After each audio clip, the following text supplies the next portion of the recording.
اس نے اس درندگی پر عمل کیا۔ واللہ عالم نجومیوں نے کہا یا جس نے بھی کہا تو بچوں کو قتل کرتا رہا۔ کسی نے کہا تھا کہ ان میں سے بنی اسرائیل کے بچوں میں سے کوئی بچہ آپ کی حکومت کے زوال کا سبب بنے گا۔ ہوا تو ایسا ہی ہے، لیکن بچوں کو تو قتل کیا تھا۔ نمرود نے بھی حکومت کے ڈر کی وجہ سے بچوں کو قتل کیا تھا۔ فرعون نے بھی حکومت کی ڈر کی وجہ سے بچوں کو قتل کیا تھا۔ اور مشرکین مکہ جو درندے تھے، انہوں نے داماد بنانا عار سمجھا تھا کہ جس کی وجہ سے بچیوں کو زندہ کرتے تھے۔ مکہ مکرمہ میں آج تک وہ قبرستان موجود ہے دوستو، جدھر عمارت دار التوحید ہے، اور قباء کی طرف جو راستہ جاتا ہے، قباء کی طرف، جنرل قباء، جرول قباء، بہت بڑا علاقہ ہے۔ فہد کے زمانے میں اس کی کھدائی کرنا شروع کی، یہ ایک بڑی قیمتی جگہ ہے، اس میں عمارت بنانی چاہیے، بہت بڑی جگہ ہے، تقریباً 40-50 کنال جگہ ہے۔ تو جب بلڈوزر لگے تو اندر سے بچوں کے رونے کی آواز آ گئی۔ بچوں کو قتل کرنا تو یہ درندوں کا کام ہے، فرعونیوں کا کام ہے۔ اور جو اب سنت، ان کی سنت اب تازہ ہوئی، جو بھی بچوں کو جہاں مارے، بھلے وہ پشاور سکول کے بچے ہوں یا کسی مدرسے کے بچے ہوں، جہاں کہیں بھی کسی کو مارا گیا ظلماً تو وہ زیادتی ہے اور درندگی ہے۔ قرآن کہتا ہے میدان حشر میں ان بچوں کو جو بے گناہ قتل کیے گئے زندہ کیا جائے گا۔ جس نے قتل کیا ہے ان بچوں کو، یہ بچے اپنے قاتلوں کے گرہبانوں کو پکڑیں گے اور چیخیں لگا لگا کے یہ بچے کہیں گے کیوں مارا تھا ہمیں، ہمارا جرم کیا تھا۔ فرمایا وَإِذَا الْمَوْءُودَةُ سُئِلَتْ وَإِذَا الْمَوْءُودَةُ سُئِلَتْ بِأَيِّ ذَنبٍ قُتِلَتْ، وہ زندہ جو دفن کی جانے والی بچیاں تھی میدان حشر میں، انہیں زندہ کیا جائے گا۔ وہ تو ہیں ہی زندہ، شہید کب مرتا ہے، وہ تو زندہ ہی ہوتا ہے۔ میدان حشر میں یہ شہید اپنے انہی خونوں سے زندہ ہوگا جو تر و تازہ خون ہے۔ بظاہر تو وہ خون نظر آئیں گے شہیدوں کے، لیکن وہ مشک جیسی خوشبو ان سے پھوٹ رہی ہوگی۔ اعلان ہوگا وَإِذَا الْمَوْءُودَةُ سُئِلَتْ بِأَيِّ ذَنبٍ قُتِلَتْ، فرعون نے تو بچوں کو قتل کرایا کہ میری حکومت کے زوال کا سبب بنیں گے۔ نمرود نے بچوں کو قتل کرایا کہ میری حکومت کے زوال کا سبب بنیں گے، قتل کرایا۔ لیکن ان مشرکین بدبختوں نے اپنے بچوں کو قتل نہیں کیا، گڑھا کھود کے زندہ دفن کر دیا۔ بچیاں چیخ چیخ کے کہتی تھیں ابو جی کیوں مارتے ہیں، کیوں کھڈا کھودتے ہیں۔ ایک بچی کہتی ہے ابو جی آپ کے کپڑے خراب ہو رہے ہیں، کیوں گڑھا کھود رہے ہیں، آپ کے کپڑے ابو جی خراب ہو رہے ہیں، ان کو میں جھاڑ دیتی ہوں۔ یار 9 سالہ بچی، اس کا باپ سفر میں تھا، بعد میں آیا، ابو جال کا قانون اس کے سامنے آیا کہ اگر بچی کو نہ مارا گیا تو بچی کے باپ کو مار دیا جائے گا۔ اس پریشانی کے عالم میں یہ 8 سالہ بچی کا باپ بچی کے سامنے گڑھا کھود رہا ہے۔ او بچی ہر دل عزیز، جس بچی کو مقام دیا سرکار دو جہاں صلی اللہ علیہ وسلم کے اسوہ حسنہ نے، جس بچی کے پاؤں کے نیچے جنت رکھ دی، جس بچی کے حیا والے دوپٹے میں حوروں کے پیغام اور خوشبو رکھ دی، اس بچی کو مقام دیا سرکار دو جہاں صلی اللہ علیہ وسلم نے، اور یہ باپ اپنی بچی کو زندہ دفن کرنے کا پروگرام بنا رہا ہے۔ بچی کہہ رہی ہے ابو جی آپ کے کپڑے خراب ہو رہے ہیں، مٹی سے خراب ہو رہے ہیں، میں انہیں جھاڑ دیتی ہوں۔ وہ سنگ دل باپ اس کو پھر بھی رحم نہ آیا اور اپنی بچی کو زندہ دفن کر دیا اس گڑھے میں. یہی بچی دوبارہ اٹھائی جائے گی اور اعلان ہوگا وَإِذَا الْمَوْءُودَةُ سُئِلَتْ بِأَيِّ ذَنبٍ قُتِلَتْ. یہ بچیاں زندہ کی جائیں گی اور اپنے قاتلوں کو پکڑیں گی اور یہ پوچھیں گی کس جرم میں ہمیں دفن کیا گیا زندہ, ہمارا قصور کیا تھا. تو بات کر رہا ہوں دوستو نبی پاک صلی اللہ علیہ وسلم کو جس وقت بھیجا گیا مکہ کی بستی میں ام القری جہاں اللہ کا گھر تھا, وہاں لوگ یوں بچوں کو قتل کرتے تھے. اللہ نے نبی پاک صلی اللہ علیہ وسلم کو رحمت بنا کے بھیجا ہے. کسی معرکے میں غزوات سریات جتنے بھی ہیں, کسی معرکے میں جناب نبی پاک صلی اللہ علیہ وسلم یا آپ کے ماننے والوں نے کبھی کسی بچے, بوڑھے یا خاتون کو شہید نہیں کیا, الا یہ کہ وہ اسی میدان میں وہ خاتون یا وہ آ رہی تھی جو مقابلہ کر رہی تھی تو مجبوری ہے, شرعاً اس کی اجازت ہے. نبی پاک صلی اللہ علیہ وسلم ایک سفر میں ہیں, صحابہ اکرام بھی ساتھ ہیں اور ساتھ کو جھاڑیاں تھیں, جال لگایا صحابہ نے. دلائل النبوہ والے بزرگوں نے اس حدیث کو نقل کیا ہے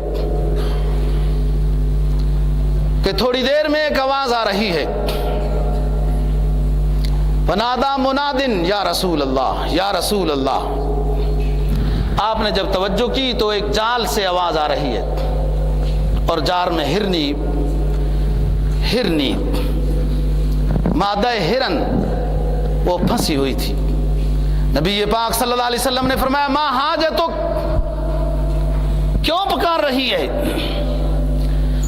آپ کی کیا ضرورت ہے, کیا پریشانی ہے؟ تو وہ کہنے لگی مجھے جال میں پھنسا لیا گیا ہے لیکن میری ایک درخواست ہے, ان لی حشفین فی ھذا الجبل, اس پہاڑ میں ایک سائیڈ میں میرے 2 چھوٹے چھوٹے بچے ہیں, وہ دودھ کا انتظار کر رہے ہوں گے. میں آپ سے درخواست کرتی ہوں اللہ کے رسول کہ مجھے رہائی دی جائے, میں بچوں کو دودھ پلا کے آ جاؤں گی اور ان کو بتا دوں گی کہ تمہاری ماں کی آج آخری ملاقات ہے. میں وعدہ کرتی ہوں واپس آ جاؤں گی, بچوں کو دودھ پلا کے انہیں بتا کے آ جاؤں گی کہ آج آپ کی امی کی آپ کے ساتھ آخری ملاقات ہے.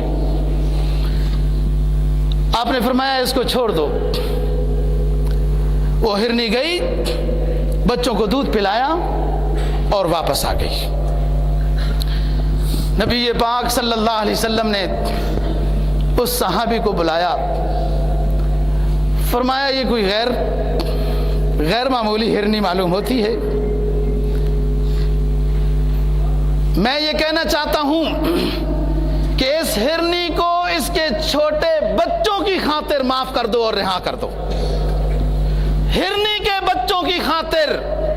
سرکار نے فرمایا اس صحابی کو جس نے گرفتار کیا, جال میں پھنسایا تھا, کہ میں یہ کہتا ہوں اس ہرنی کو اپنے چھوٹے بچوں کی خاطر معاف کر دو اور چھوڑ دو.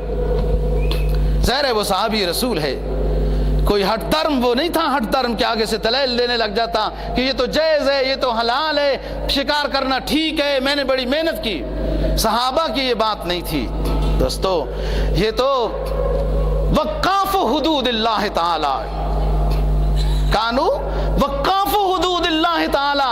اللہ اور اللہ کے رسول کی بات جب آ جاتی تھی صحابہ اسی جگہ برف بن جاتے تھے. بس اپنی رائے کوئی نہیں, نبی نے جو فرما دیا بس. سمجھ میں آئے یا نہ آئے بات, نبی اور اللہ کی بات, اس کی حکمت سمجھ میں آئے یا نہ آئے دوستو, ہمارے لیے اسی میں خیر ہے. ہماری کیا عقل ہے, ہم کیا سمجھ سکتے ہیں. جب آپ نے چھوڑ دیا اس کو, وہ کھڑی ہو گئی. فرمایا فخرجت تعدو,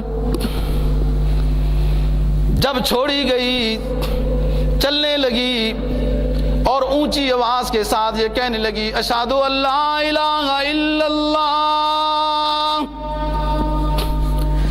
اشہدو ان لا الہ الا اللہ وانت رسول اللہ، میں اللہ کی وحدانیت کا اقرار کرتی ہوں اور رحمت کے بھرے ہوئے پہ کر آپ اللہ کے رسول ہیں، آپ کی رسالت پر اقرار کرتی ہوں۔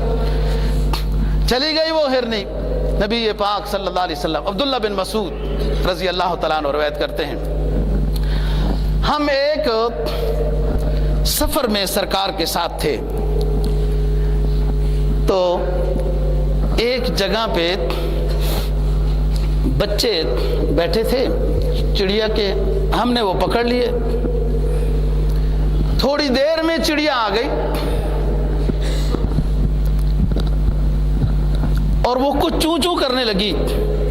نبی پاک صلی اللہ علیہ وسلم نے فرمایا بھائی سنو، یہ چڑیا شکایت کر رہی ہے کہ میرے چھوٹے بچوں کو چھوڑ دو، نہیں چھوڑتے ہو تو مجھے بھی گرفتار کر لو، مجھے اپنے بچے یاد آ رہے ہیں، یہ چڑیا میرے سامنے شکوہ لے کے آئی ہے، جس کے پاس اس کے بچے ہیں وہ بچوں کو چھوڑ دو، بچوں کو کیوں پکڑتے ہو؟ بچے تو انسان کے بچے تو بہت قیمتی ہوتے ہیں، بہت پیارے ہوتے ہیں، بہت معصوم ہوتے ہیں، یعنی حرام جانور کے بچے بھی انسان کو معصوم نظر آتے ہیں۔ دیکھو بلی حرام ہے وغیرہ، اس بلی کو بھی کوئی نہیں مرتا جو درد دل رکھتا ہو، تو آپ صلی اللہ علیہ وسلم نے رہا کر دی۔ زماد یمنی، اس زمانے میں ایک عامل تھا زماد یمنی، نبی پاک صلی اللہ علیہ وسلم کی مکی زندگی کا یہ دور ہے، مکی زندگی کہ جو نہیں مانتے تھے تو وہ کہتے تھے کہ الیاذ باللہ یہ جادوگر ہے، یا اس کے اوپر جادو ہوا ہے اس لیے یہ صحیح باتیں نہیں کرتا،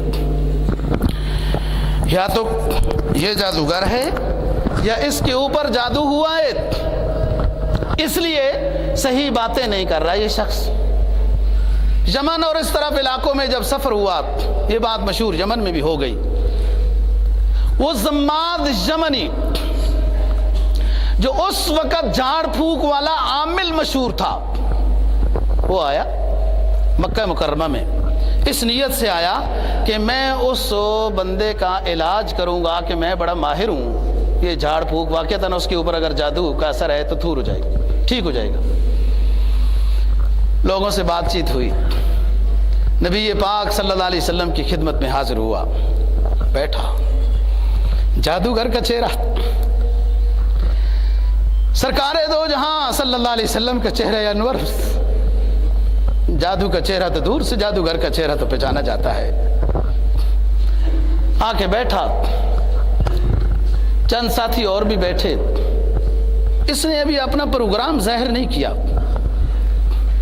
آپ کا طرز گفتگو دیکھتا ہے، ساتھیوں کی طرف شفقت بھری نظر سے جب آپ صلی اللہ علیہ وسلم دیکھتے ہیں یہ منظر دیکھتا ہے، کوئی سوال کرتا ہے آپ اس کا جواب دیتے ہیں، کوئی دکھ آ کر بیان کرتا ہے کہ حضرت آج مجھے ابو جہل نے مارا ہے، اتنا مارا ہے، مجھے یوں ہو گیا ہے، سوج گیا ہوں، آپ نے فرمایا صبر صبر، ان اللہ مع الصابرین، ان اللہ مع الصابرین، یعنی کسی ظالم کے ظلم کے بدلہ لینے کے لیے کسی ساتھی کو آپ نے نہیں کہا، یہ مکی دور تھا، مجلس برخاست ہو گئی، یہ شخص متاثر ہوتا جا رہا ہے اور ہمت بھی نہیں ہو رہی کہ میں اپنا وہ عمل بتاؤں کہ میں تو اس لیے آیا ہوں، ہمت بھی نہیں ہو رہی۔ کوئی پیغمبر تند مزاج نہیں ہوتا، ہر پیغمبر شفقت والا ہوتا ہے، ہر صحابی شفقت والا ہوتا ہے، ہر عالم، ہر امام، ہر عالم، ہر امام، ہر محدث، ہر پیر شفقت والا ہوتا ہے، لیکن بات یہ ہے کہ بہت سارے لوگ اپنے امام صاحب سے، اپنے عالم سے، اپنے پیر سے ڈرتے رہتے ہیں، جبکہ وہ ہوتا شفقت والا ہے۔ دوستو من جانب اللہ، اگر کوئی حقیقی عالم اور حقیقی پیر، حقیقی امام ہے، اچھا نیک امام ہے، تو من جانب اللہ اسے روب عطا کر دیا جاتا ہے، وہ ہوتا تند مزاج نہیں ہے۔ من جانب اللہ پیغمبرانہ وراثت میں ایک یہ بات بھی ہے نبی پاک صلی اللہ علیہ وسلم نے فرمایا نا مجھے بہت ساری خصوصیات عطا کی گئی ہیں، ایک خصوصیت یہ ہے کہ میرا روب 1 مہینے کی مسافت پر ڈال دیا گیا ہے، دور رہ کر دشمن مجھ سے ڈرتا ہے۔ تو جو صحیح عالم ہے اور کچھ اس کو نبی کی وراثت میں سے اس کو حصہ ملا ہے تو ضرور بضرور اللہ پاک اس کے اندر کچھ حصہ وراثت روب کا بھی رکھ دیتے ہیں۔ وہ مقتدی ویسے ڈرتے رہتے ہیں یا شاگرد استاد سے، یہ من جانب اللہ، یہ بات ہے، وہ مقام ہے، وراثت کی وہ جھلک آئی ہے، اس وجہ سے یہ ہو رہا ہے، ورنہ ہوتے یہ سب ہنس مکھ ہے، خندہ پیشانی ہے، شفقت اور درد ان میں ہوتا ہے، تبھی تو یہ زخموں کا علاج کرتے ہیں۔ اگر ڈاکٹر میں گندے پھوڑوں کا علاج کرنے سے نفرت ہو جائے ڈاکٹر کو تو مریض کو کیسے علاج ہوگا؟ یہی بات ہے، جب مسلمانوں کے عیوب جو ہوتے ہیں ان کے اوپر کوئی عالم گفتگو نہ کرے تو اس کا مطلب یہ ہے کہ اس کو ان گندے پھوڑوں سے نفرت ہے اور ان کا ذکر ہی نہیں کرتا۔ وہ بھائی گندے پھوڑوں کا تذکرہ ہوگا، ان کے علاج کی بات ہوگی، تبھی تو پھر یہ بہار آئے گی نا سنت کی، اور ظلم و زیادتی سے دوری ہوگی، نبی کے شفقت کی اسوہ حسنہ سے حصہ ملے گا۔ زماد کی بات کر رہا ہوں، یمنی، دوسرے دن بھی آیا، یہ تو دیکھ کے ششدر رہ گیا، یہ کیا منظر ہے؟ ہم اپنے علاقے کے بڑے لوگوں کو دیکھتے ہیں، سرداروں کو دیکھتے ہیں، بڑی فرعونیت ہوتی ہے، جبریت ہوتی ہے، یہاں تو شفقت ہی شفقت ہے۔ تیسرے دن کچھ ساتھی جب جمع ہوئے تو ایک ساتھی نے درخواست کی کہ حضرت آج کچھ واعظ و نصیحت کی بات ہو جائے۔ آپ نے صرف یہ فرمایا نحمدہ ونستعینہ ونستغفرہ ونؤمن بہ ونتوکل علیہ ونعوذ باللہ من شرور انفسنا ومن سیئات اعمالنا ونشہد ان لا الہ الا اللہ وحدہ لا شریک لہ ونشہد ان سیدنا وسندنا محمدا عبدہ ورسولہ۔ جب آپ نے فرمایا اما بعد، زماد کی چیخ نکل گئی، رونے لگا، سرکار دو جہاں صلی اللہ علیہ وسلم کے قریب آیا، عرض کرنے لگا حضور لوگوں نے مشہور کر رکھا تھا کہ آپ کے اوپر جادو ہے، آپ نے اتنی پیاری مبارک انوار و برکات سے بھری ہوئی تلاوت کی ہے کہ میں آپ کی محبت میں گرفتار ہو چکا ہوں۔ اسلام لایا زماد نے اور ہمیشہ کے لیے آپ کا سپاہی بن گیا۔ اسلام لانے کی وجہ کیا بنی؟ کس بات سے زماد متاثر ہوا دوستو؟ نبی کی رحمت سے، نبی کی شفقت سے، ساتھیوں کے ساتھ خندہ پیشانی کے ساتھ پیش آنے سے زماد پہ بات اثر کر گئی۔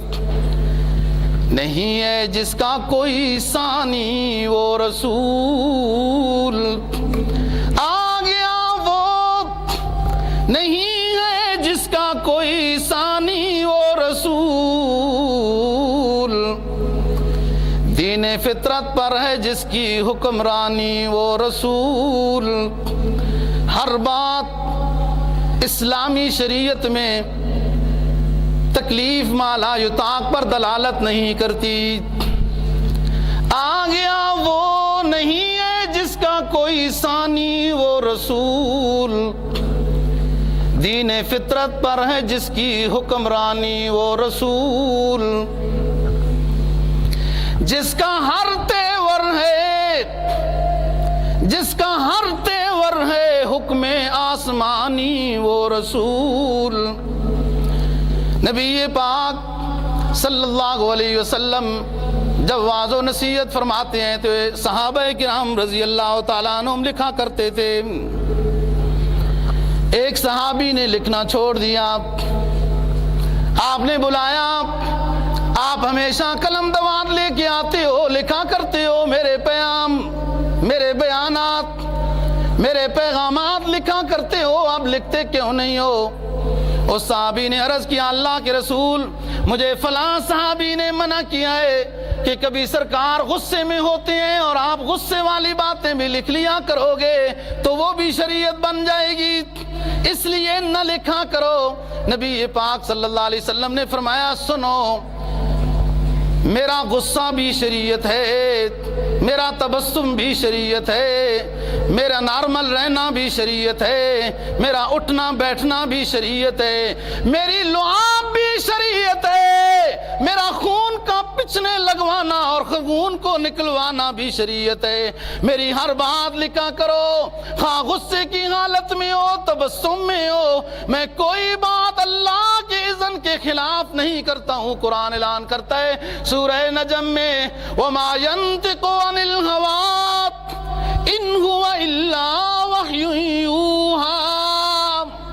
ہمارے نبی کا ہر قول و عمل ہمارے اذن سے جاری ہوتا ہے، تو ہر بات آپ لکھا کرو۔ فرمایا جس کا ہر تیور رہے، جس کا ہر تیور رہے حکم آسمانی وہ رسول، موت کو جس نے بنایا زندگانی وہ رسول، وہ وحشی درندوں کو رہنے کا ڈھنگ جس نے دیا، زندگی کا سلیقہ دیا، یہ وہ رسول ہے۔ غلبانوں کو عطا کی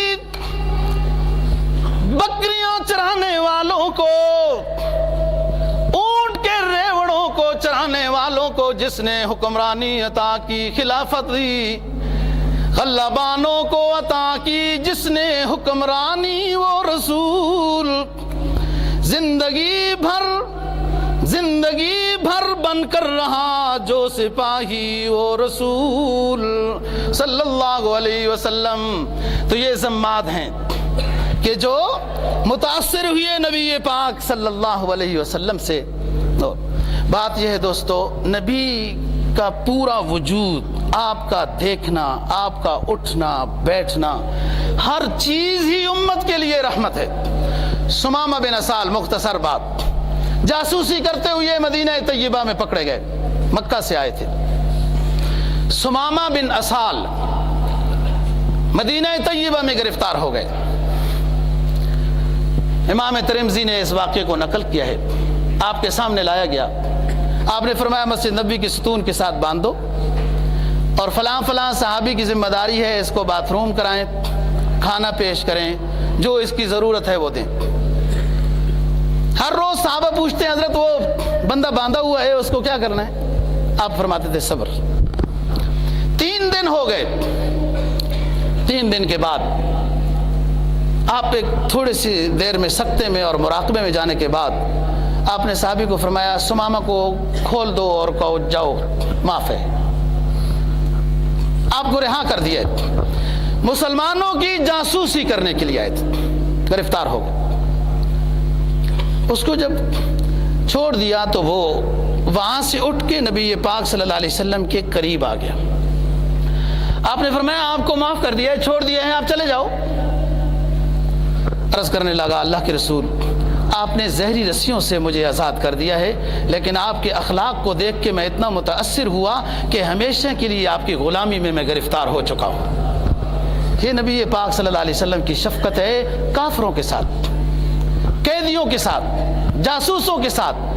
اور ہم مسلمان ہیں، ہمارے پاس شفقت اپنے مسلمان بھائیوں کے لیے رخصت ہو گئی کہ شفقت کا پیغام تو ہر کسی کے لیے، اللہ یہ کہ جو کافر مقابلے میں آئے تو اس وقت انسان شفقت کے ساتھ پیش آنے لگ جائے تو یہ خلاف سنت ہے۔ اپنوں کے ساتھ تو شفقت سے پیش آنا یہ سنت ہے۔ نبی پاک صلی اللہ علیہ وسلم کا ہر زندگی کا پہلو امت کے لیے اس وقت صحابہ کرام کے لیے رحمت ہی رحمت ہے۔ ابن مرقد رضی اللہ تعالیٰ عنہ، یہ جو موصل کے فاتح ہیں، موصل کے حضرت عمر فاروق رضی اللہ تعالیٰ عنہ کے زمانے کے،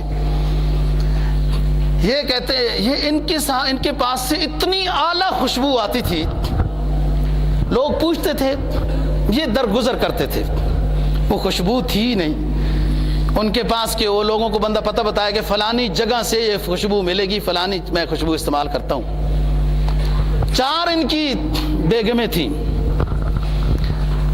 ایک دن ان کی بیگموں نے ان سے بہت اصرار کے ساتھ یہ پوچھا ہے کہ آپ کی خوشبو ہمارے سامنے ہے، یہ کوئی اعلیٰ خوشبو ہے جو آپ لگاتے ہیں، اور ہمیں اس کا پتہ بتائیں۔ یہ بھی اپنی طرف سے بیگم شوہر کو خوش کرنے کے لیے اگر خوشبو لگائیں تو سنت ہے، ثواب ہے، فرشتے دعا کرتے ہیں ایسی بیگم، ایسی عورت کے لیے کہ جو بناؤ سنگار یا خوشبو اس نیت سے لگاتی ہے، ہلکی خوشبو، کہ میرا شوہر خوش ہو جائے، اس نیت سے نہیں کہ بازار والے خوش ہو جائیں، ان پر تو فرشتے لعنت کرتے ہیں۔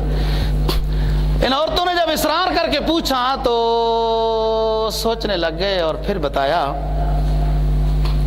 کہ میری کمر پر دانے نکلے تھے جب میں مدینہ طیبہ میں تھا، اتنی بو آتی تھی، لوگ مجھ سے نفرت کرتے تھے، میں مجلس رسول میں دور بیٹھتا تھا۔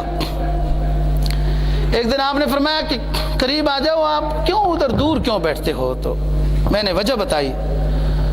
آپ نے فرمایا کہ جبہ اٹھاؤ، جبہ اٹھاؤ، اور اپنا لعاب مبارک یوں اپنی ہتھیلی پہ رکھا، اور پھر لعاب اس کے دانوں پہ تھوڑا تھوڑا تھوڑا تھوڑا یوں خود لگا دیا، فرمایا جاؤ ٹھیک ہو جائیں گے۔ اس نے بتایا کہ وہ دن تھا کہ میرے دانے تو ٹھیک ہو ہی گئے کہ سرکار دو جہاں کے لعاب مبارک سے میرا جسم اس دن سے معطر ہی معطر ہے۔ نبی کی رحمت دیکھو لعاب میں۔ عبداللہ بن زبیر جو حجاج بن یوسف کے سامنے بات کرنا مشکل تھی دوستو، بڑے بڑے دلیر رہتے تھے اس وقت بھی، حضرت عائشہ کے بھانجے ہیں، ابو بکر کے نواسے ہیں، عائشہ کے بھانجے ہیں عبداللہ بن زبیر۔ یہ وہ صحابی رسول ہے کہ مکہ والے کہتے تھے کہ مسلمانوں پر ہم نے جادو کر دیا ہے، ان کی اب کوئی نرینہ اولاد نہیں ہوگی۔ یہ پہلا وہ شخص ہے جو مدینہ طیبہ میں آ کے پیدا ہوا اور ان کے جادو کا وہ منہ توڑ جواب ملا۔ ان کو جادو تھا کدھر؟ جادو ایسا تھوڑا ہوتا ہے۔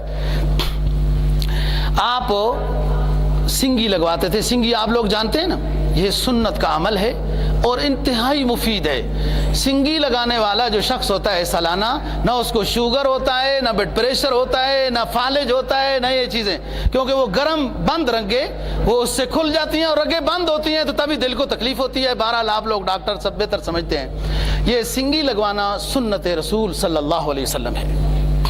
آپ نے سنگی لگوائی یہاں سے اور خون کا ایک پیالہ بھر گیا۔